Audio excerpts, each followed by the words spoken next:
रात के सनके में दिल ने सदा दी, एक ना पक्का आँख नम सी हुई।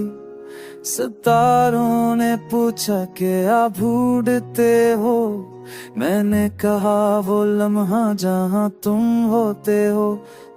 ने चल कर पैगाम सुनाया कि सच की राह में डर आता है।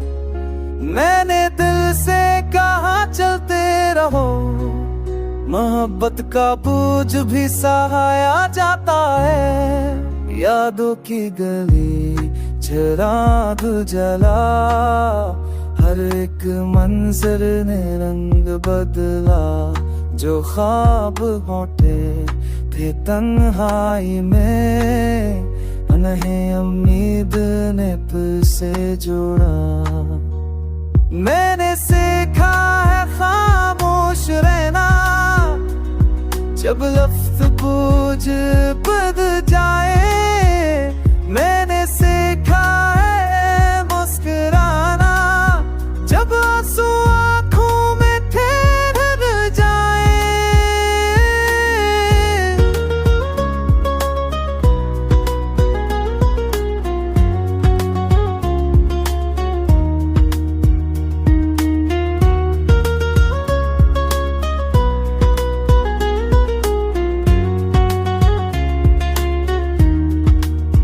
अगर तो ना हो तो ये शहर खाली, दीवारें भी अजनबी लगती हैं। तेरी एक हंसी की खातिर सदियां भी कम सी लगती हैं।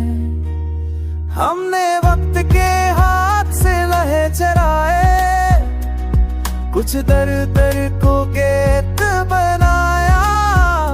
जो किस्मत ने लिखा मता ना सके, हमने खुद को उसमें आजमाया। ये नगमा किसी वादे का नहीं, ये सांसों की सच्चाई है। ये टूटे दिल की आवाज है, ये मोहब्बत की गहराई है। चलो उस गेट को दिल में रखे, हर खौफ को पीछे छोड़ दे। नया सा यकीन, नया सा हौसला, हम अपने नाम से छोड़ दे। अगर कल फिर इम्तिहान बने, तो ये या नमा ढाल बने। अंधेरी रात के सीने में यही तू रोशन ख्याल बने।